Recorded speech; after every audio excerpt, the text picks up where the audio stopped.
Survival of the fakest. It's very interesting that in the history of the evolution of evolution, there have been a number of hoaxes, some of them in the very foundations of evolutionary so-called science, to the point where you really wonder how any intelligent person could really continue to believe this and especially teach it to wide-eyed, bushy-tailed kids, whether in the high school or the university level.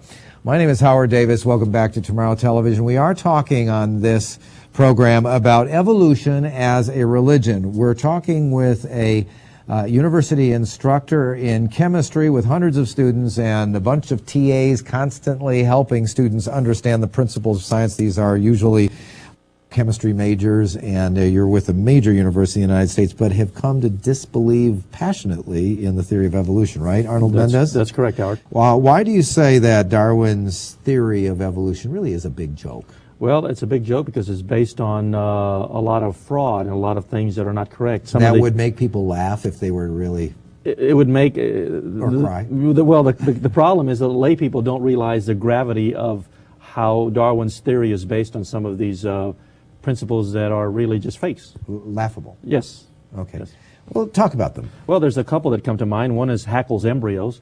Haeckel's embryos was a concept that was brought forth back in the 1860s by Ernest Haeckel. He was a German biologist, and he believed that the embryonic transitions of embryos as they developed from the egg to birth, that this embryonic transition, the development of the embryo, recapitulated or re-summarized the evolutionary history. So that these little embryos turning into something look like fish, then something like a human into a little teeny weird-looking baby, and then a full baby, that this is sort of in the womb an entire history of millions of years of development of, or maybe a billion years of development of evolution, right? That's correct. Ontogeny recapitulates phylogeny. It's a lot of big words for baloney. Okay, what it means is ontogeny is the fetal development. Phylogeny is the evolutionary development. So the evolutionary development was summarized or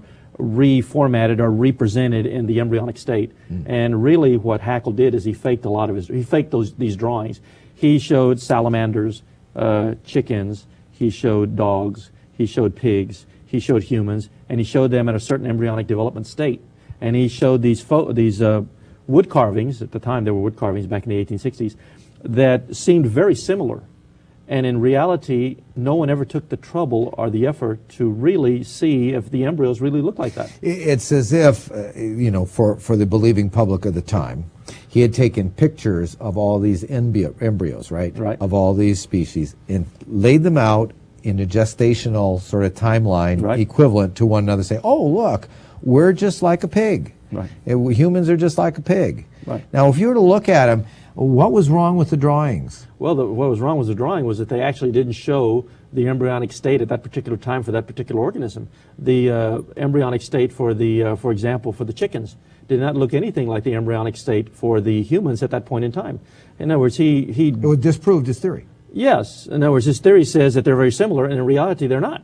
And he made them up in the first place. Yes. As a matter of fact, at the time they were published a few years later, many of the German scientists took him to task for publishing them.